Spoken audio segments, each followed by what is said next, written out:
সকলের গলায় আজ তুলসী মালা পরার নতুন ট্রেন্ড দেখা গেল।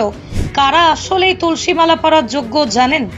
তাই না জেনে বুঝে তুলসী মালা পরার আগে এক্ষুনি জানুন শাস্ত্র কি এমন কঠোর বিধান দিয়েছে। এক সময় গলাতে যে তুলসী মালা পরতে 10 বার ভাবতে হতো, আজ তা যেন পরিণত হয়েছে নতুন এক ট্রেন্ডে। কিন্তু সত্যি কি সবাই এই তুলসী মালা পরার যোগ্য, নাকি আজ যা হচ্ছে তা সম্পূর্ণটাই গায়ের জোরে?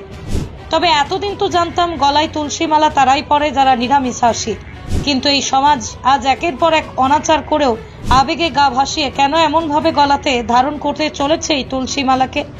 আরে তাই গলায় তুলসী মালা পরার আগে জানুন আদেও কি আপনি সঠিক, নাকি সামান্যই তুলসী মালার কারণেই আপনার জীবনে নেমে আসছে একের পর এক অবনতি। বড়ই অদ্ভুত, তাই না? মাছ মাংস মুখে নিয়েও ভগবানের আশীর্বাদী এই তুলসী মালা পরার বাহার দেখা গেলেও আজ হয়তো 99% মানুষই জানেন না কারাই তুলসী মালা পরার যোগ্য। তাই দেখুন এক্ষুনি। বৃন্দা ওই তুলসী দিব্যই প্রিয়া ওই কেশবস্য চ বিষ্ণু ভক্তি প্রদায়িনী সত্যবতই নমো নমঃ। শাস্ত্রে তুলসী হচ্ছে সাক্ষাৎ দেবী, যার কৃপা ছাড়া গোবিন্দের সেবা কোনো মতেই সম্ভব নয়।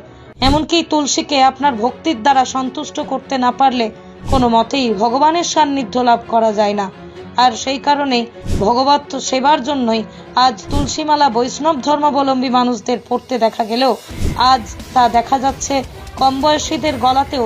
কার্যত বলা যেতেই পারে মাছ মাংস মুখে নিয়েও আজ তুলসী মালায় অবাধ বিচরণ সবার গলাতেই। কিন্তু আপনি যদি শাস্ত্রকে না মানেন, তাহলে তুলসী মালার কারণেই আপনার জীবনে নেমে আসতে পারে বড়সড় অবক্ষয়। আর তাই এই মুহূর্তেই জেনে নিন আপনি কি সত্যি সেই তুলসী মালা পরার যোগ্য। যদি আপনি গলায় তুলসী মালা ধারণ করে মাছ মাংস এমনকি অ্যালকোহল জাতীয় খাবার গ্রহণ করেন, তাহলে তা অত্যন্ত অশুভ। কারণ শাস্ত্রে এইসব খাবারকে তামসিক গুণের অধিকারী বলা হয়, আর সেই জন্যই ভুল করেও তুলসী মালার প্রতি অনাচার করা অত্যন্ত অপরাধ। অনেকেই আবার নিজেদের পোশাক পরিবর্তনের মতন এই তুলসী মালাকেও বারবার গলা থেকেই খুলে ফেলেন। শাস্ত্রে সেটিকে অত্যন্ত পাপ কাজ হিসেবেই ধরা হয়েছে, কারণ এতে করে তুলসী মালাকে অসম্মান করা হয়, আর যার প্রভাবে শাস্ত্রসম্মতভাবে আপনার জীবনে হাজারো অপ্রত্যাশিত ঘটনার সম্মুখীন হতে হয়। এছাড়াও যারা গুরু মন্ত্রে দীক্ষিত তারাই কেবল পড়তে পারেন এই তুলসী মালাকে, কিন্তু গুরুদেব ব্যথিত গলায় তুলসী মালা ধারণ একেবারেই উচিত নয়। কারণ এই তুলসী মালা একটিবার গলায় পড়লেই আপনাকে মানতে হবে কঠোর এই নিয়ম, নইলে মা তুলসীর আশীর্বাদ তো দুচ্ছাই, বরং সেই আশীর্বাদ পরিণত হবে অভিশাপে। এছাড়াও গলাতে শুধু তুলসী মালা পড়লেই হয় না, বরং সারাদিনে একবার না একবার ভগবান বিষ্ণুর জপ করতেই হবে আপনাকে। আর তাহলে না হলে সবকিছুই জনাঞ্জলি যেতে পারে আপনার জীবনে।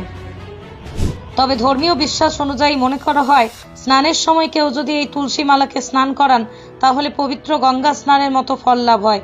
তবে আজ আমাদের কথার উপর শুধুমাত্র ভিত্তি করে নয়, বরং ভগবানের অতি প্রিয় এই তুলসী দেবীকে প্রকৃত রূপেই সম্মান জানিয়ে আগে তার কদর করতে শিখুন।